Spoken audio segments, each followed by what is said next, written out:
Sri Ramchandra, or Babuji, was born on 30th April 1899 in the North Indian town of Shahjahanpur, Uttar Pradesh.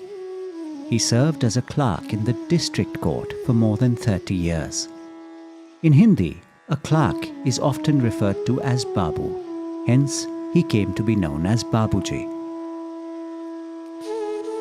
From an early age, he displayed a craving to understand the spiritual underpinnings of the material world. At the age of 22, he met spiritual guide Lalaji of Fatehgarh and became his student. Though there were very few meetings between teacher and student before Lalaji passed away in 1931, Babuji always maintained that Lalaji provided him inner guidance in all matters. Babuji believed that the evolution of consciousness is the birthright of all and should be offered freely to seekers everywhere. He believed material and spiritual life go hand in hand like the two wings of a bird, and that the normal life of a householder is the best environment in which to learn the virtues of love and sacrifice. Accordingly, he simplified the system of meditation training for the evolution of consciousness so that everyone, everywhere, could practice and benefit from it. He called this simplified method Sahaj Marg, or the natural path, and today it is more commonly known as heartfulness. While by nature he was unassuming and humble, and physically frail, he was steadfast in his mission to make this training available to all. In 1972, he took the heartfulness method to Europe and America. In the years to come, seekers of every culture and nationality embraced the simple and effective practices that he offered.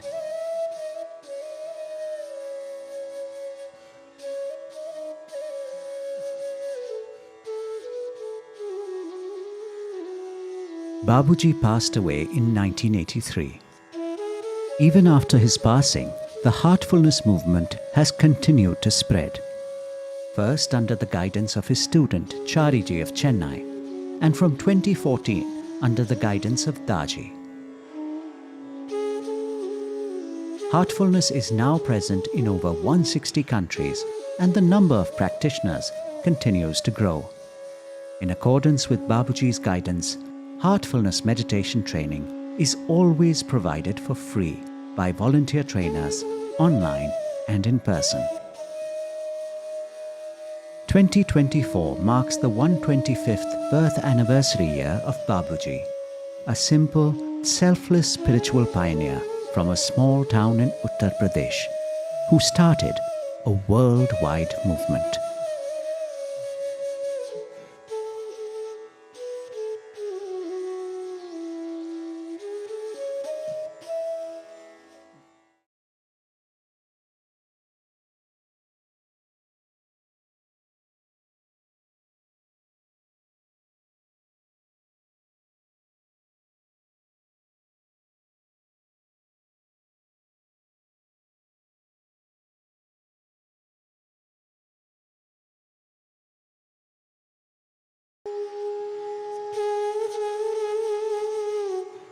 Sri Ramchandra, or Babuji, was born on 30th April 1899 in the North Indian town of Shahjahanpur, Uttar Pradesh.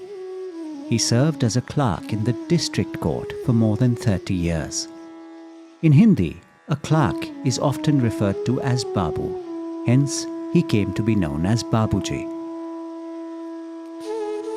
From an early age, he displayed a craving to understand the spiritual underpinnings of the material world. At the age of 22, he met spiritual guide Lalaji of Fatehgarh and became his student. Though there were very few meetings between teacher and student before Lalaji passed away in 1931, Babuji always maintained that Lalaji provided him inner guidance in all matters. Babuji believed that the evolution of consciousness is the birthright of all and should be offered freely to seekers everywhere. He believed material and spiritual life go hand in hand, like the two wings of a bird, and that the normal life of a householder is the best environment in which to learn the virtues of love and sacrifice. Accordingly, he simplified the system of meditation training for the evolution of consciousness so that everyone, everywhere, could practice and benefit from it. He called this simplified method Sehaj Marg, or the natural path, and today it is more commonly known as heartfulness. While by nature he was unassuming and humble, and physically frail, he was steadfast in his mission to make this training available to all. In 1972, he took the heartfulness method to Europe and America. In the years to come, seekers of every culture and nationality embraced the simple and effective practices that he offered.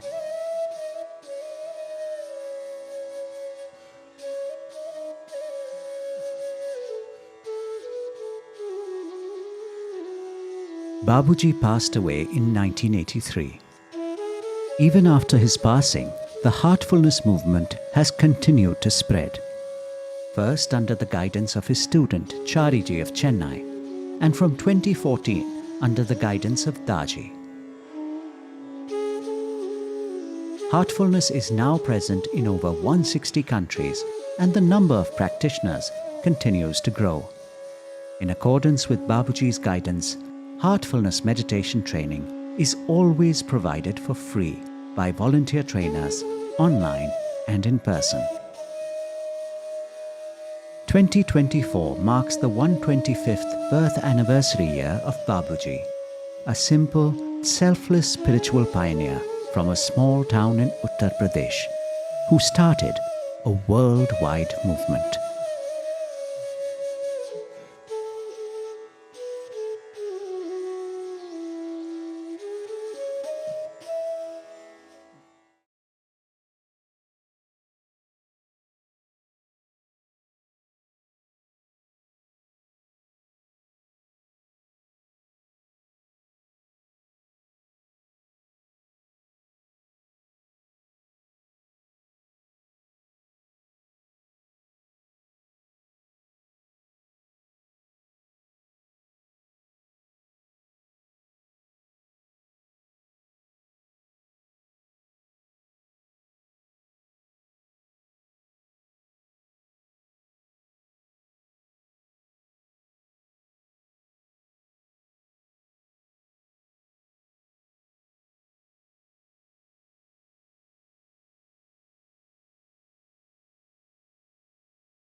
Please start meditation.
That's all.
The year 2024 promises to be a heartful year of profound transformation and joyful inner celebration as we mark each day as a heartful day, commemorating the 125th birth anniversary of our beloved Babuji Maharaj.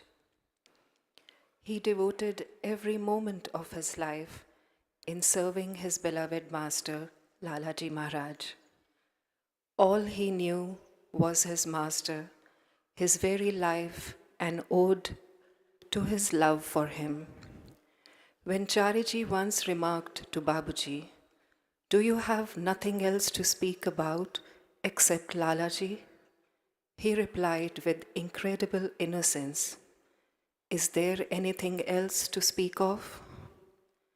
Theirs was a story of mutual surrender and mergence between a guru and a disciple, possible only through the infinity of love. And what could be a more befitting tribute from us to beloved Babuji in his 125th birth anniversary celebrations than our wholehearted dedication to our sadhana and to his purpose? How can we live and breathe Sahaj Marg so that we offer ourselves in total availability to Him?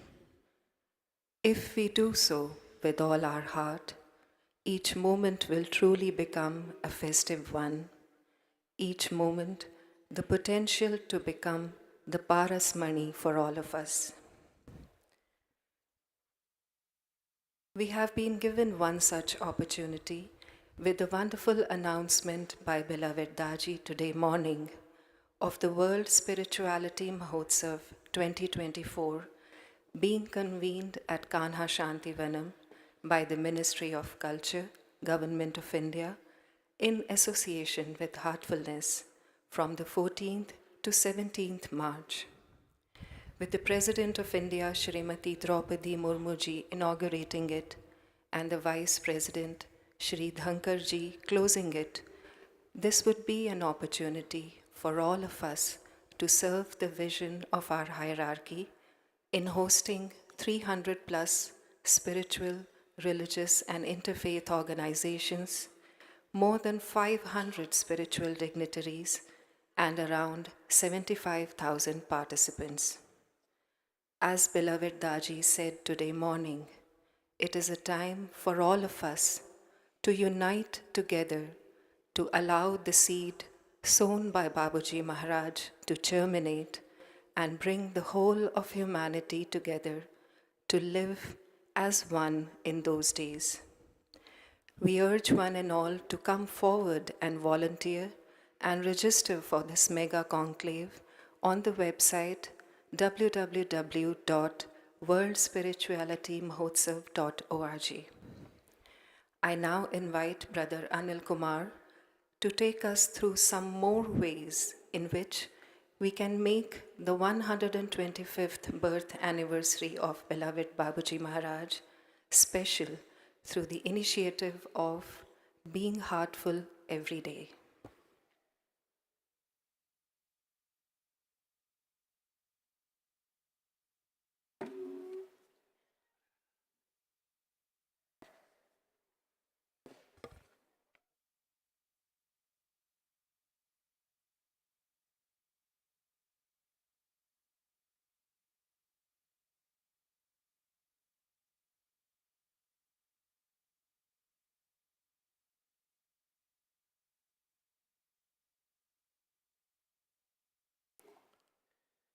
Respected Daaji, dear sisters and brothers,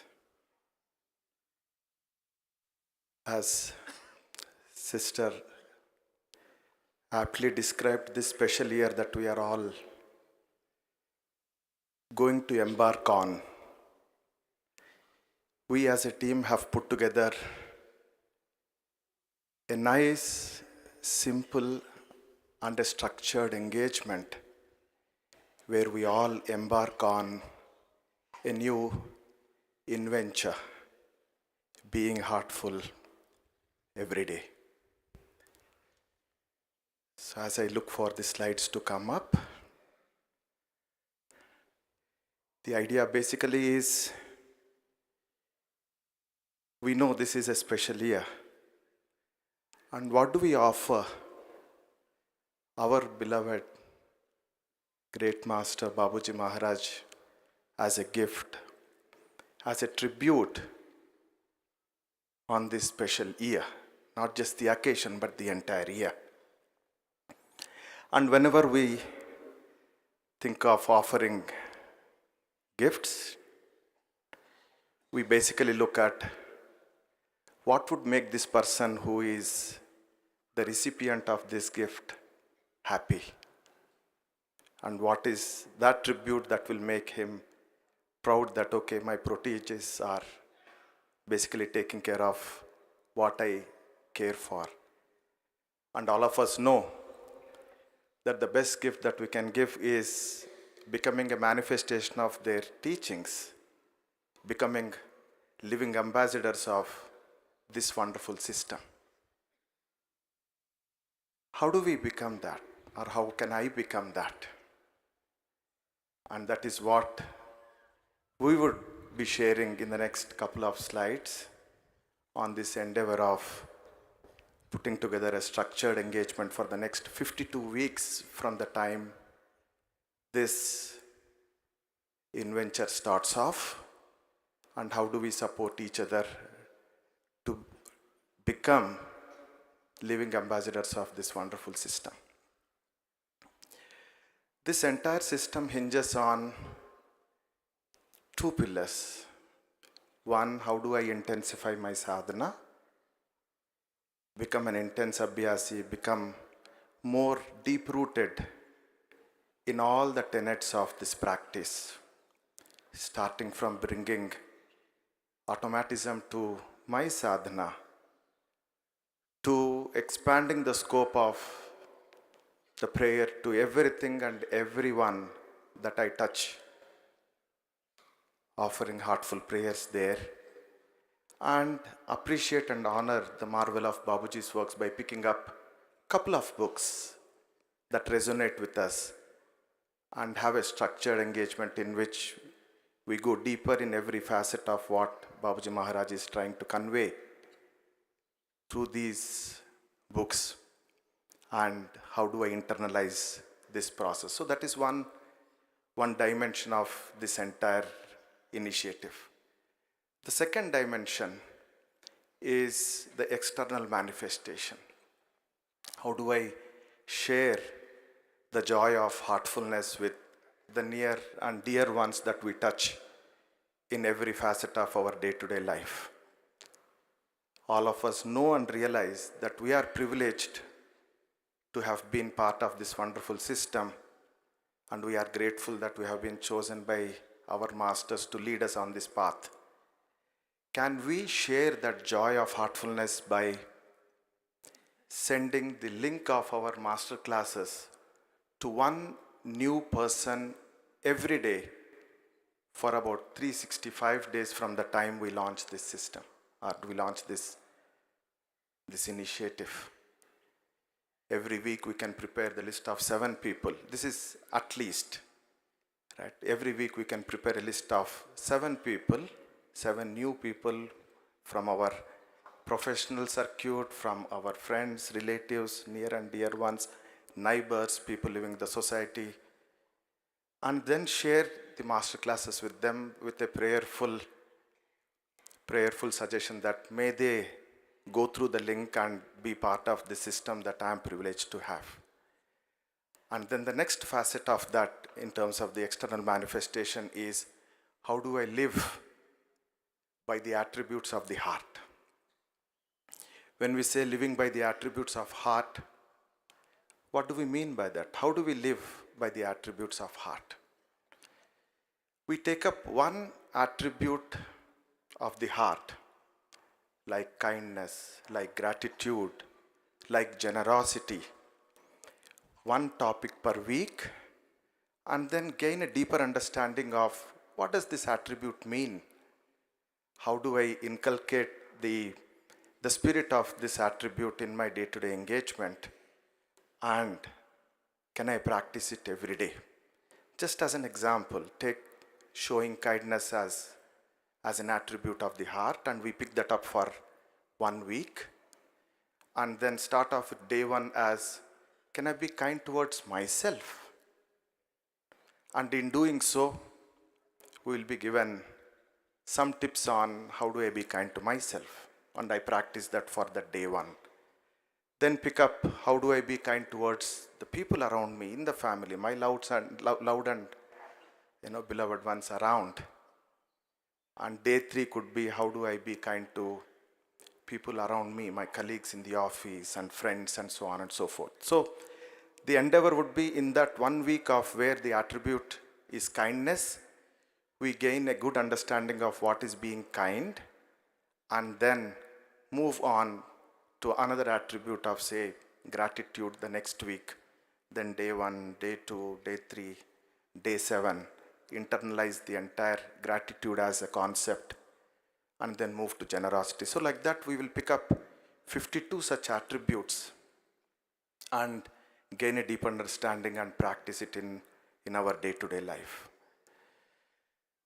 And thereby the endeavor is that we start displaying these attributes automatically in the daily engagement. So friends, this is what we are embarking on, an adventure, as Daaji beautifully puts it in his spiritual anatomy book, our inner adventure.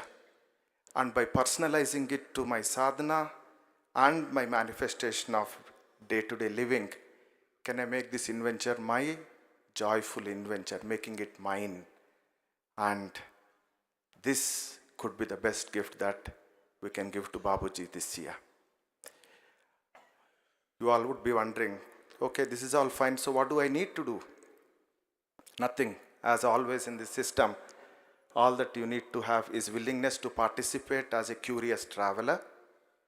And of course, there is one request of a one-time registration that you need to do. You will be given a QR code at the end of this presentation and over the next few days.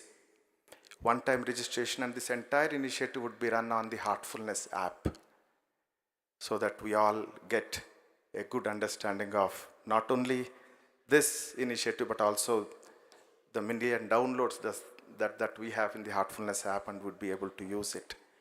So from the time the registration opens to the day we actually launch, which could be in the April Bhandara for 1 year after that. So it's like what aircrafts do, from a pushback to taxiing and being on the runway is what we do from now till April.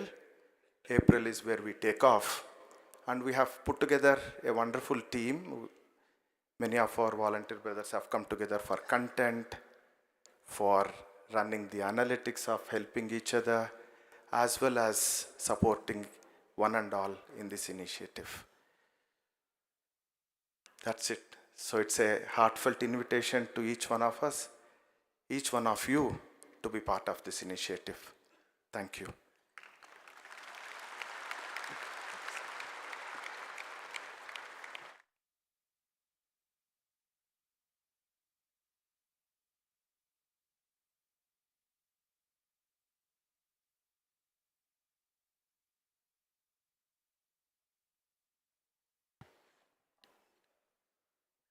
A close look at the lives of each of our masters reveals countless ways in which they exemplified the art of living a life of perfect balance. Blessed indeed are those who are granted the opportunity to witness the life of a master from close quarters. I now respectfully invite Brother Chakrapani, who had the privilege to have had many such deep interactions with beloved Babuji Maharaj, as well as Chariji Maharaj as his cousin. And I request him to share with us his insights from his journey of being an Abhyasi for the last 57 years, as well as his career of more than 50 years in the area of shipping. Brother Chakrapani.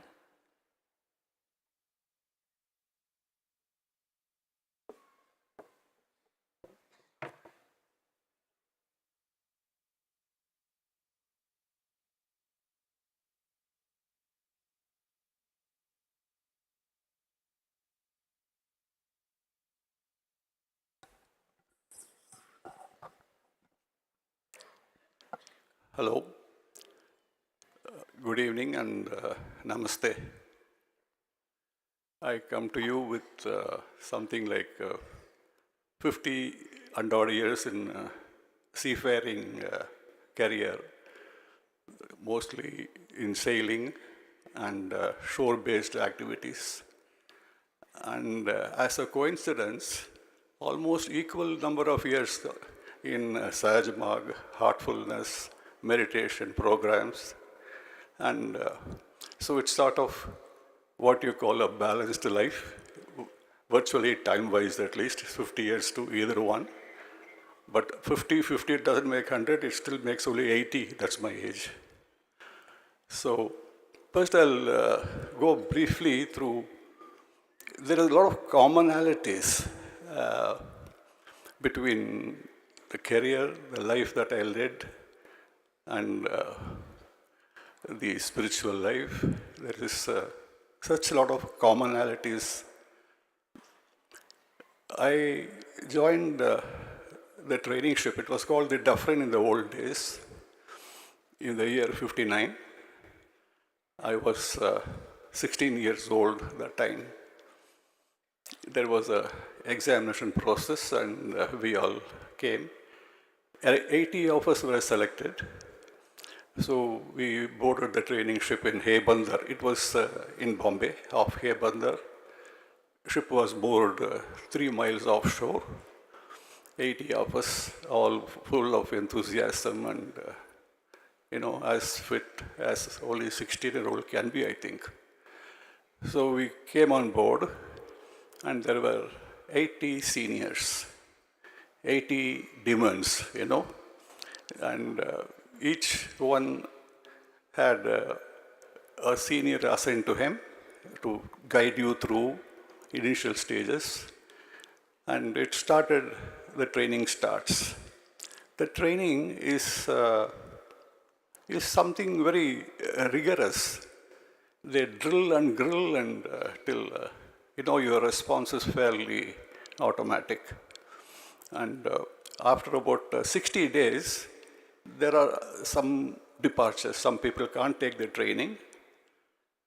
They go home, they pursue what life they can. But on the 60th day, we are required to take an oath. That is, it's called the Dufferin Oath. You stand before the captain superintendent, Englishman, Captain M.F.C. Harvey. So you stand in front of him, raise your hand, and say that on my honor, I state that I will place the country before my ship, and my top means group of people, and my top before the ship, and myself before the top. So this whole thing went on, and we got inducted into the training program. Curiously, in this lot of 80 juniors and 80 seniors, there were boys from all kinds of background. Like, myself, I'm from what you call a vernacular, Tamil. I'm a Tamil-speaking person. So I studied in Tamil medium schools, and there were boys from convents. We used to be very jealous of them. And then there were boys from the ultimate schools, like Doon schools and things like that. We didn't know what they were talking about half the time, but it didn't matter. We were in it together. We wear the same uniform. We shared the same instructor. We rode together. We pulled together. The very first day that, there used to be what they called a bazaar boat. That is, you row 3 miles up, 3 miles down, and bring that day's bazaar and the people who went on shore leave. And on the second day, the palms break, blood comes out, then calluses form, and things happen to the same for everybody. So, first thing we saw was there were 6 tests to be done during the 2 years. The 6 tests altogether carried 60 marks. I'll tell you just an example. One could be rope climbing. You have to climb a rope 30 feet, 40 feet, something. Then there was boat, how to drive a boat. Coxswain, it's called, man who steers the boat. And we had several tests like that, all of which we could understand. There was one test which carried 40 marks all by itself.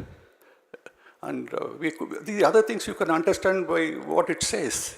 Swimming is a must for us. If you're at sea, you need to swim. So like that. But this one carried 3 capital letters.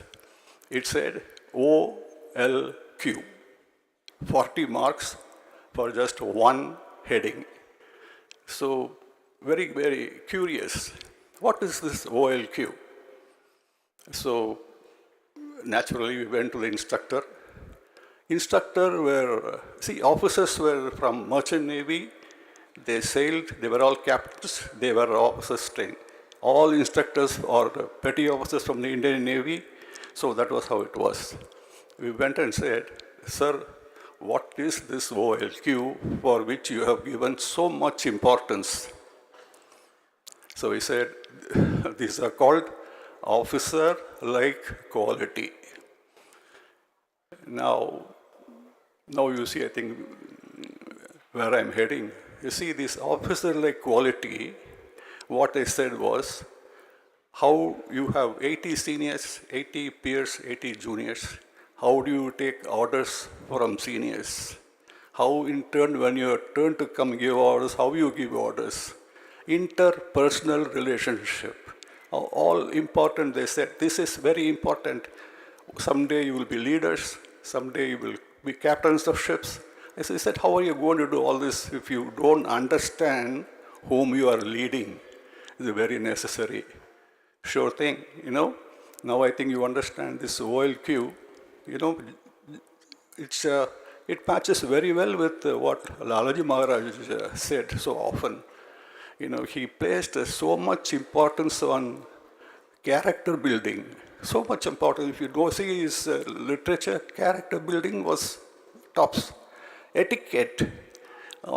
So coming back to the shipping, so you progressed in career. Someday you became a captain that you always wanted to be. So when I entered the cabin, there was a plaque. The plaque said, "Oh Lord, thy ocean is so vast and my ship so small." See, this is how you start. This is nature. This is not controllable, at least not yet. It is not controllable. So you set out on a voyage, and it is impossible to imagine a journey where there were no rough weather. Not possible to imagine. Even in the summer, if you're traveling transatlantic, there's always some pockets of rough weather. Swell is the wave that doesn't break. A wave breaks near the shore, it doesn't break mid-sea. So the swell comes at you. Sometimes you wonder with some kind of angry attitude, they come one after the other. And this is one of the times the captain earns his salary, because everybody is quite relaxed. They say, "Captain Saab upar hai, kuch karega, hum dubenge nahi," like that kind of thing. So you are there, and unfortunately those days I used to smoke, sit with a cup of tea for sometimes for 2 days, sit on the bridge, and literally fight each wave. One swell comes, the top of the swell is called crest, the bottom of the swell is called trough. So you climb the crest, you fall in the trough, climb in the crest, you do this till really, everything is flying up in the ship if it's not bolted down. And for some reason, every 8th wave is a very big wave. We don't know, nobody knows the reason yet. So that one you watch out. If you put too much speed, you hammer into the wave. If you put too less speed, you get swamped. Now, all this looks very impressive, but I want to tell you that we were trained for this. Training. You see, it is not one captain, any captain that has sailed would have handled the situation and brought the ships home. The crux here, what is the thing that made it possible? Training. Training is everything. And it is what I'm now coming back to here and say that today, this day, we are here celebrating the 151st anniversary of Lalaji Maharaj. We are on this day here. The day is almost drawing to a close. And the celebration we know is to live the life, what the life of the saint whom we are revering today, his teachings, immersed in his thoughts. But I would want to go one more step and say, today, you do some stock taking. Go sit in a quiet corner. A lot of quiet corners. This huge place. I came here some years back, it was very little. Today, you can't recognize this place.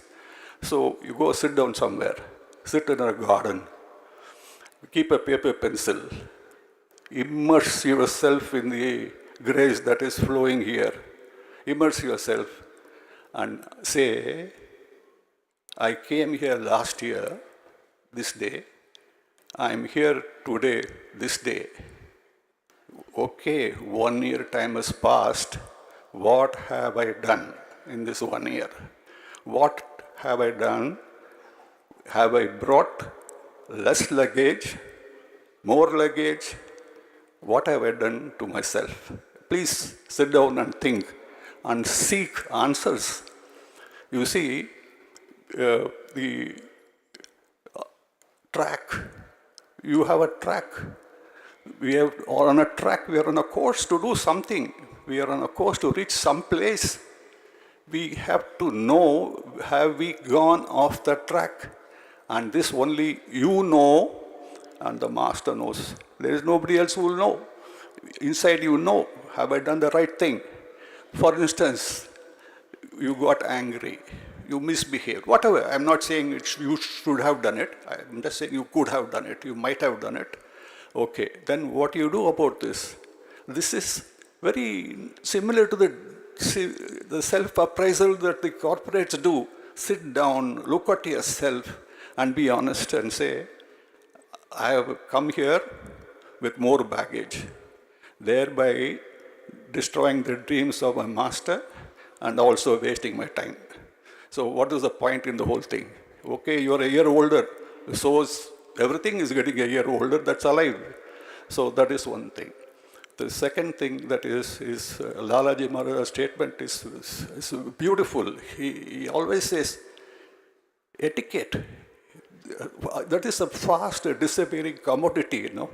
He said etiquette includes interpersonal relationship. How do you talk to everybody around you, to your wife, to family, to children, to your officer, above you, below you, your peers?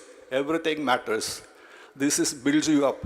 This is the character that Lalaji Maharaj wants to build up, that you are very strong in this. This is our thing. Okay, now if something is gone wrong, then you say there is reason for it. What is the reason? We know is what, again, drawing on Lalaji Maharaj's statement, he says heaviness and moroseness. Now, very simply, in one statement, he in fact says, get rid of heaviness, get rid of moroseness, and the job is done. It's beautiful. It's such a simple thing, but very difficult to do, of course. Get rid of this, he said. Now, while saying this, I also slightly digress. Lalaji Maharaj says, Babuji was giving a sitting to an abhyasi, and while giving the sitting, he observes, this is past Lalaji's physical presence, he observes Lalaji Maharaj is sitting behind this abhyasi. So what Babuji does, when he does the cleaning, he is not throwing all that back lest it disturb his master. He puts it sideways. He directs all this thing that he got out of this abhyasi, he directs them sideways. And Lalaji exclaims, such is a disciple. This is a disciple, you know. So we have this program, how we do this. And yesterday, I was watching here, there was a beautiful quotation from Daaji. You know, it says, when the heart is at peace, the mind is at rest. This is very nice, very beautiful, because this dovetails exactly into removal of heaviness and removal of moroseness. Daaji links one with the other, heart with the body, mind with the body, whatever. And when he says, mind is at rest, it is a beautiful thing, you know. When mind is at rest, it releases you. From what? It releases you. See, we are in a life, we say we are confronted with 3 syndromes. One is fight. The other one is flight.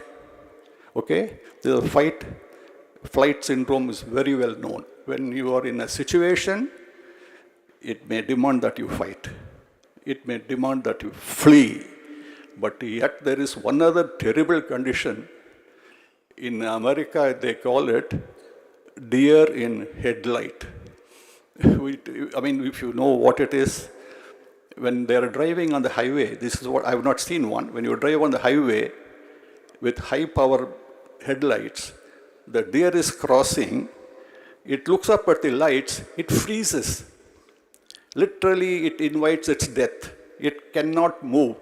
Now, very often we are also in this mode. Situations where you can't fight, where you can't run, you can't do anything. So what are you going to do?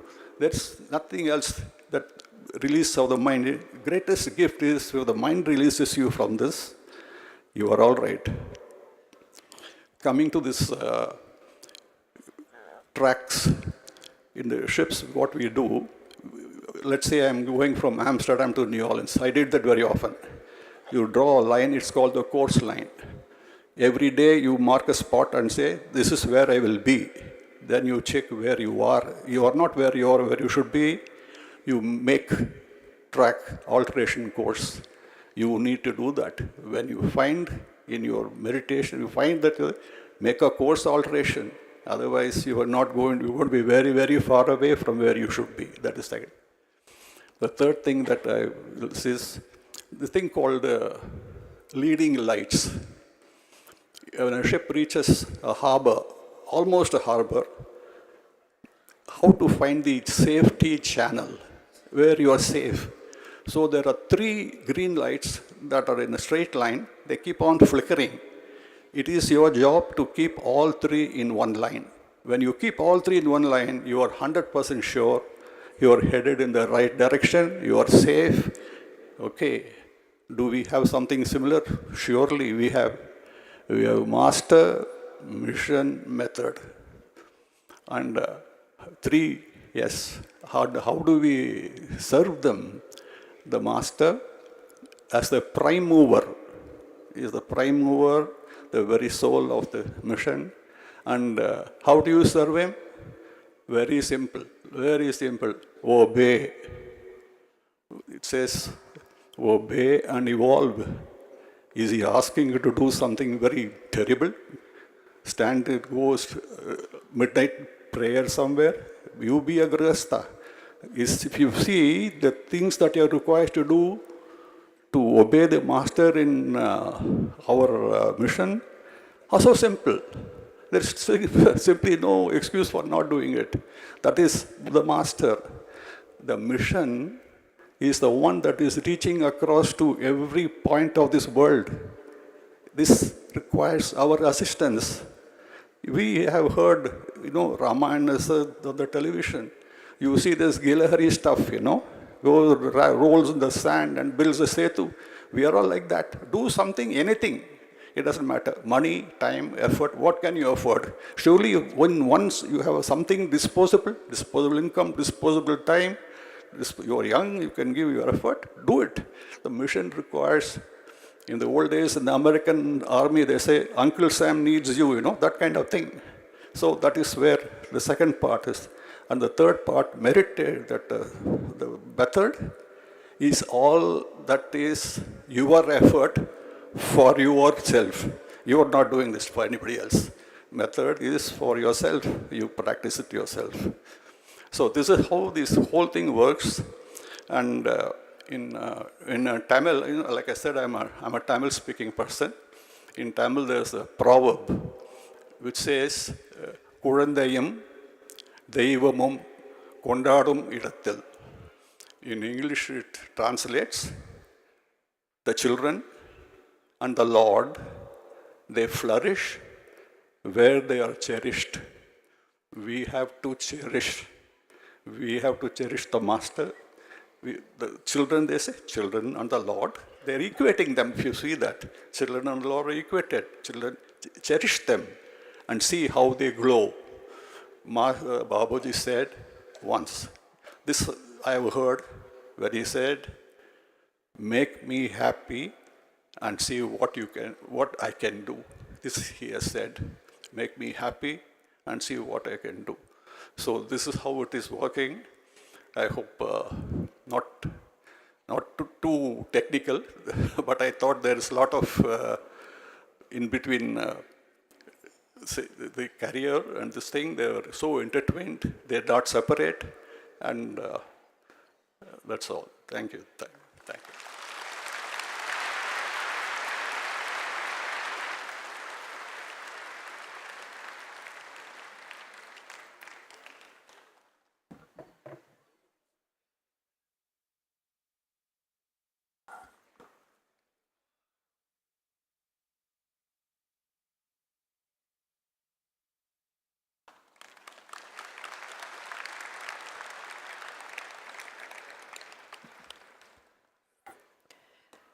Thank you, brother, for sharing your inspiring thoughts with us. Now, all that remains for each of us is to assimilate all the grace, the blessings, the inspiration, the guidance that we have received today,